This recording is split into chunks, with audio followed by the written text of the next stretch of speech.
Okay, I'm going to discuss how to make a track using different digital audio workstations. The first one I'm going to use is Ableton 9.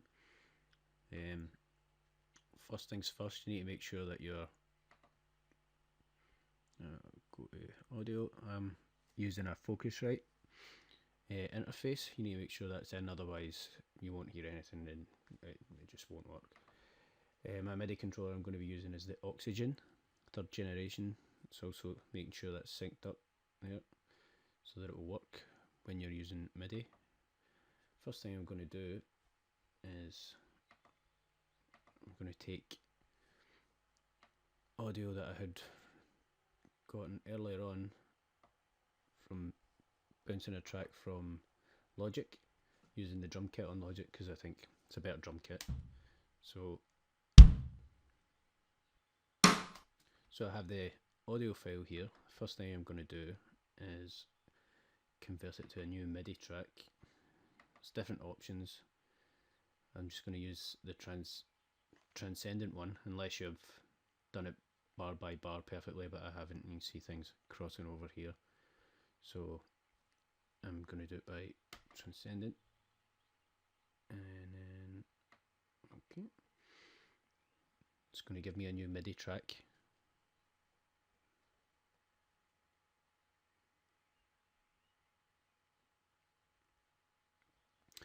Yeah, make sure it works.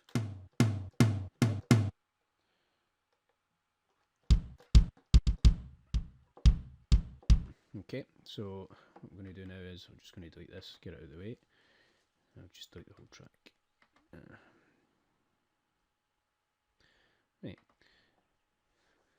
First thing I'm going to do is get it to the tempo that I'm going to use, which is going to be about 90. Then I will record separate tracks for the drums so I can use on Pro Tools.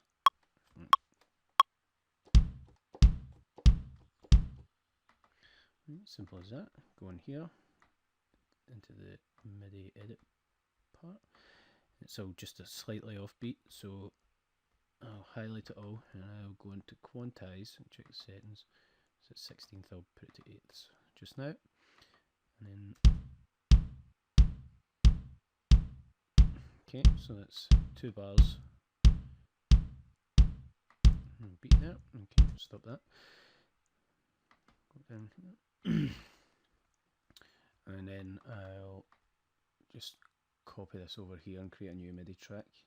Okay, I'll just delete this. And this one I'll be using for the snare. Use that one. Okay, so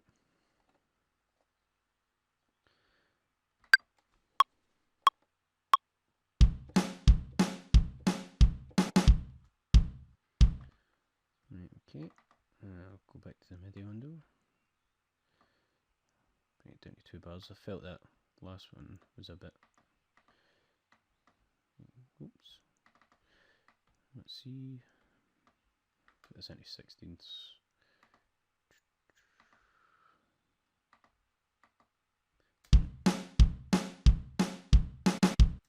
I feel like that's a bit short there, it cuts off a bit. So I'll lengthen that so it's a smoother.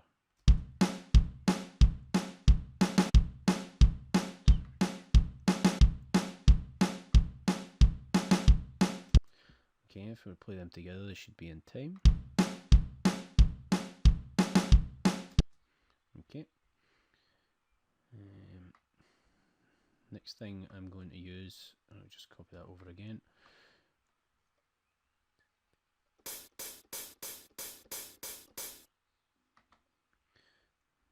Okay, delete this.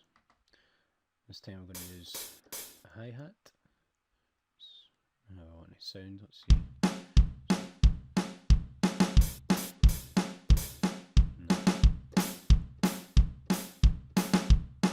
Okay, so I'm going to go use a hi-hat this time, change the recording over here to armed record, and I'll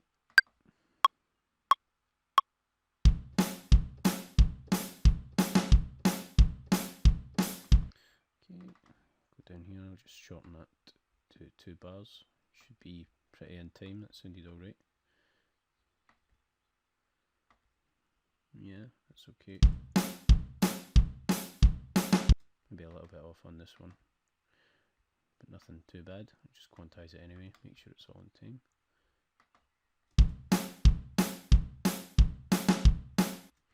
Okay, now what I'm going to do is I'm going to copy this. Going to copy this down here and down here, and move this here. In fact, I'll delete that. I'm going to move this here.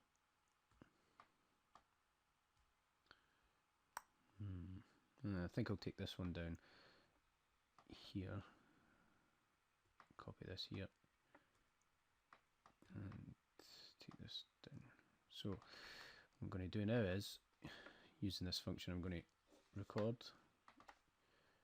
how roughly I'm going to want the drums to be. So I'll unarm these.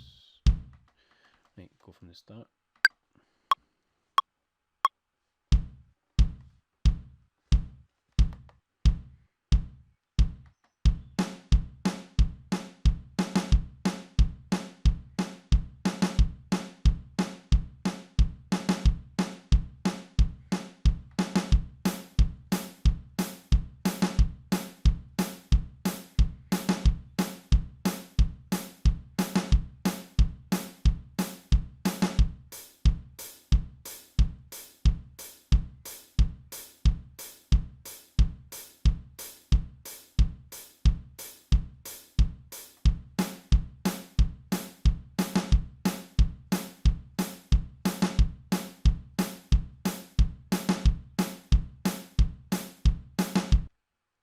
Okay, so this should have brought us here. What we got? Yep.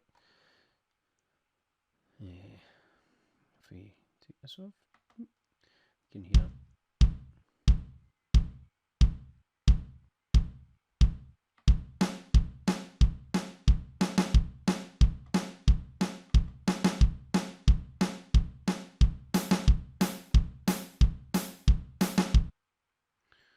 Okay, so now what I'm going to do is,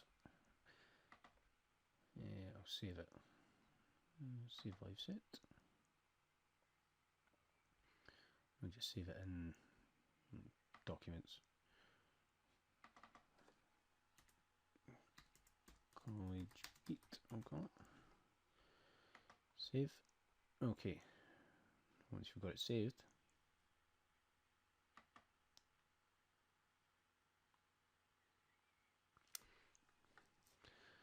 going to export audio and video.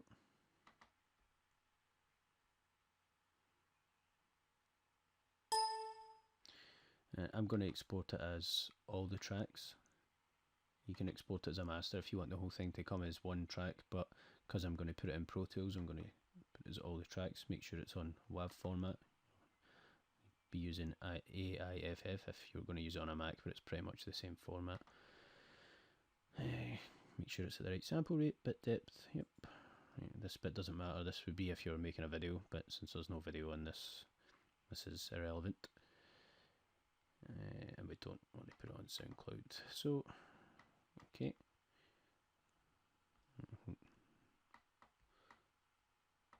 Make sure it's, yeah, we'll call it College Beat, but we'll put it in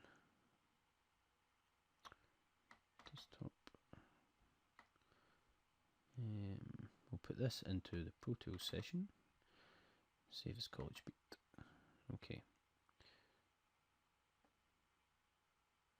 Okay, so now we've got the Pro Tools session up. We're going to create a new session. We'll just call it College Project.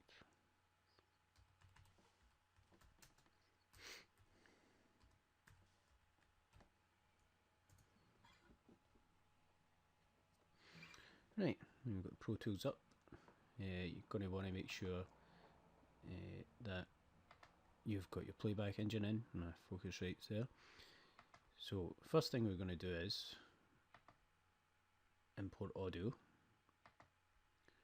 We'll go import, add clip, indicate, add clip.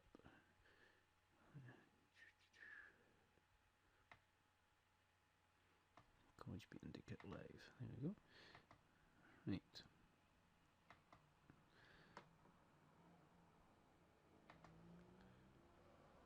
And that's us got our audio in from Ableton. It's all matched up okay there, so we'll name them first. I usually put the bass drum at the top, and then I think that's snare there anyway, so rename them bass drum. Okay.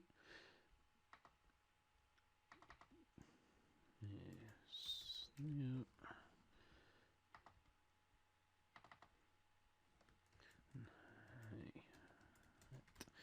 Okay, so that's us got our names for them. Should be okay. Right. Next thing I'm going to do is put a new audio track in.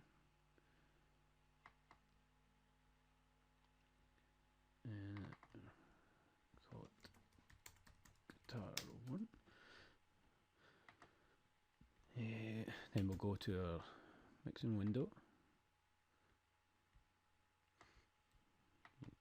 Bigger. Right, so we're going to want this to input should come from my second mic. See if it's maybe turn it up a bit.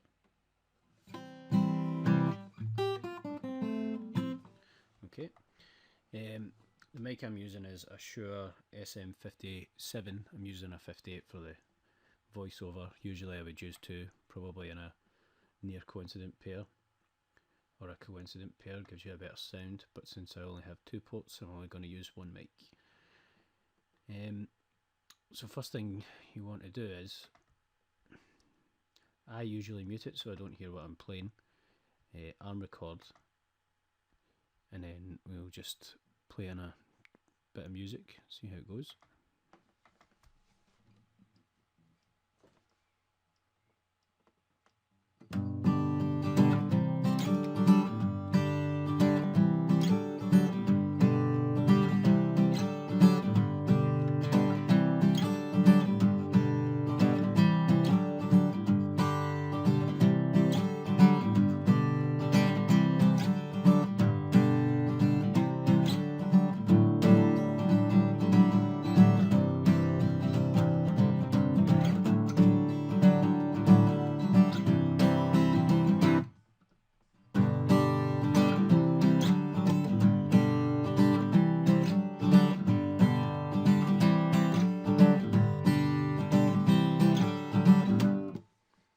Okay, just delete all this, we don't need this.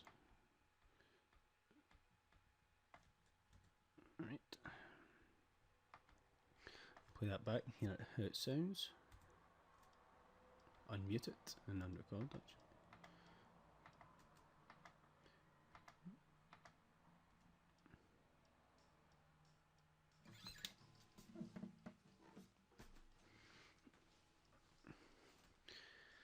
Right, so it's really quiet, so what we'll do is go into our plugins and we will use a compressor. There we go, and we'll turn it up a bit.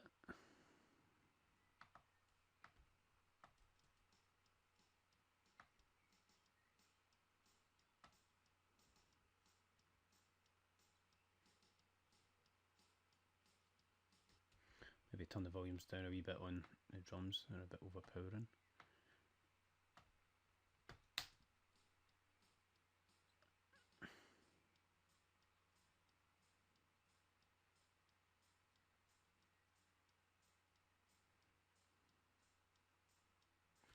Okay, that's a bit better. So drums are really close here to the top, you see, so I'll put on a compressor on this as well.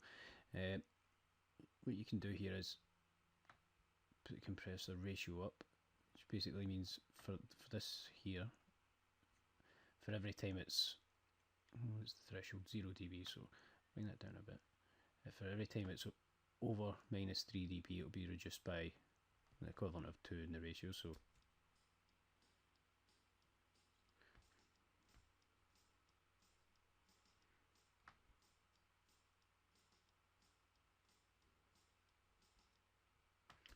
go back to start here.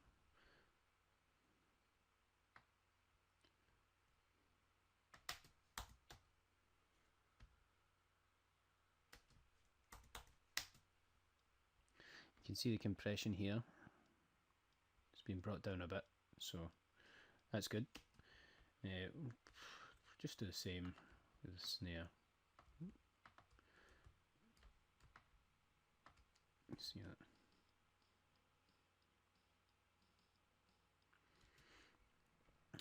What I think I could do with the snare is add a bit of reverb, but what I'll do is I'll duplicate it.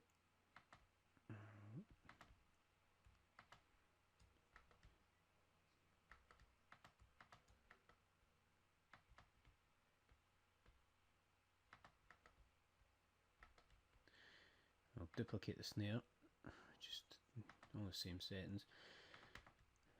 Yeah, that's fine. Okay, so snare 2, right, I'll turn it down a bit. I just don't want it to overpower, so I'll take it down.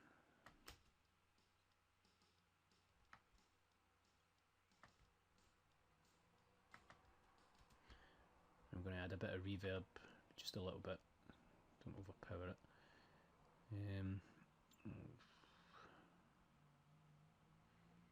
The Mani M reverb. I've got the Waves plugin, it's a very good setup.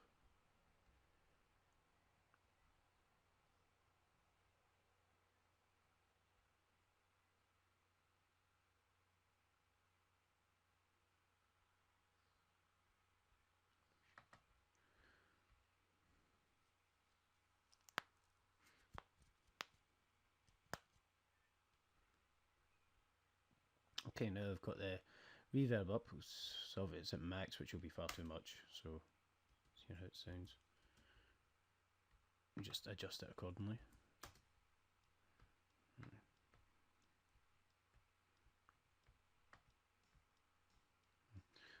And you can see right away that's far too much, so if we bring it down here,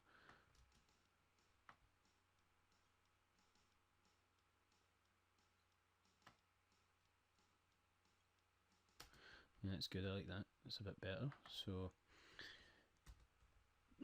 I've got a drum setup, these are all stereo anyway, so sometimes if you would have a single track you could double it and turn it into a stereo track and make sure it's nice and round. Could maybe move move this over to the side a bit, maybe give it a bit of a different effect. A few of these.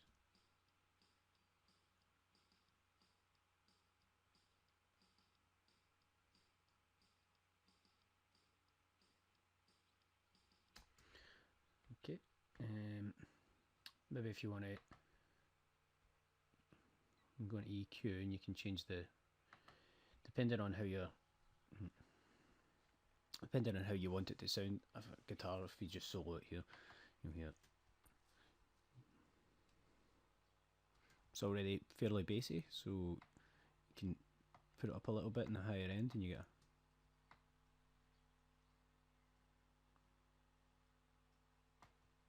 this is all how you want it to sound. You can also change the Q value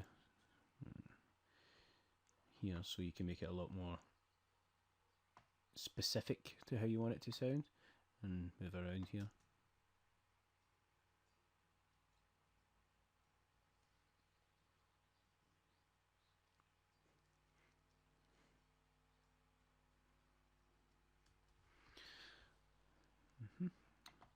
Sounds alright. So now that I've got all this in, I'll put in create a new track, make sure it's a stereo track, and you're going to want it to be a master fader. Create. There we go.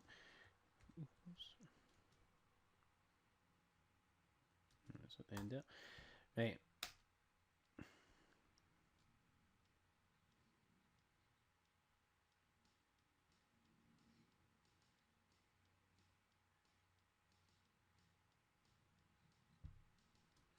Right, that's a bit high, so what you can do is, you can check here to see the peak,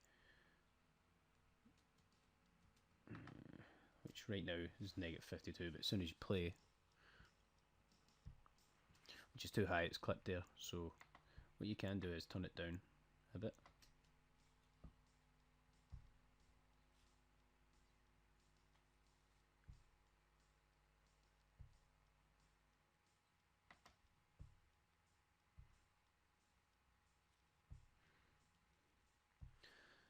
The ideal number you're looking for is around 6, 5, 6, so that you can put it in for mastering later on. But right now this is what we've got. Another thing you can do is you can, I'm not doing it for this, but if you have like a big drum track, you can create a new track and create a stereo auxiliary input, which I'll just put next to the drums.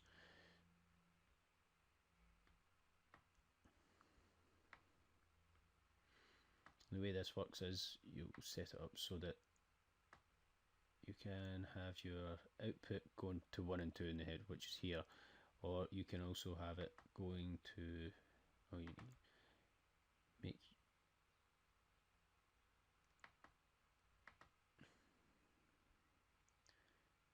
yourself bus 3 or 4, for example.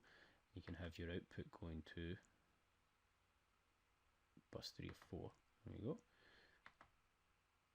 And just change all these to this.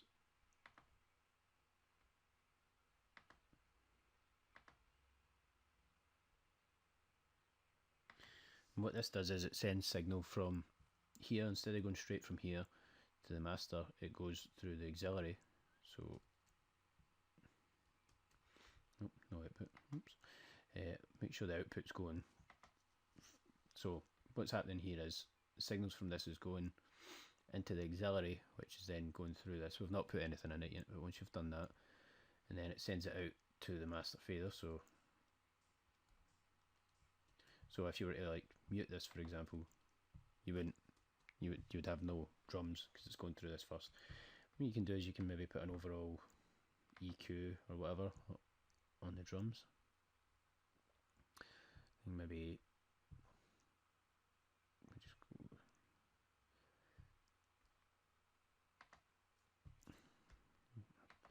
get your different things. What we're going to do is look for, there's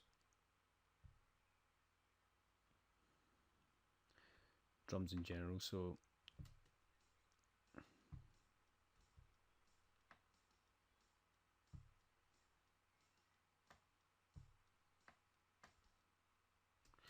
you can just mess about with the EQ until you get it sounding how you want it to sound.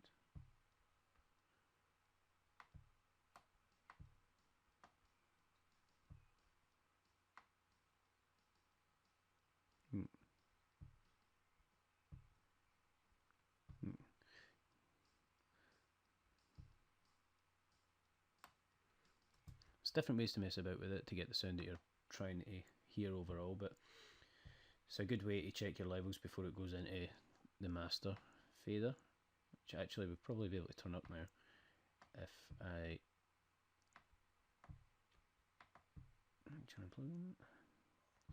use a compressor here.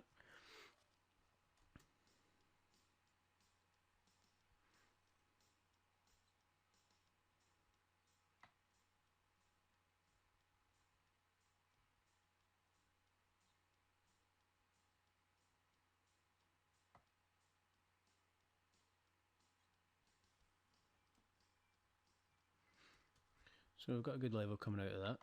So if you're happy with your track, this is only just a quick run through. And the next thing, make sure you keep saving it throughout. The next thing you're going to want to do, if that's your finished track, would be bounce to disk. Let's separately make sure you want it. You get mono, summed, multiple mono, which would be the two sides, and interleaved, which is basically stereo. Make sure you've got your bit rate how you want it to be. Make sure you've got all your sample rate what it is. Convert after bounce would be a good idea, because if you convert during bounce, that could cause it to crash. It's just not worth the effort. So I always use convert after bounce. Go to bounce. And your track, just put it in the desktop. File name, college project. Oops.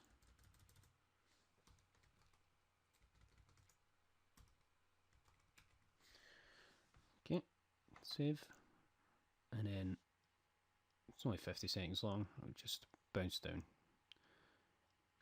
Hear how it sounds.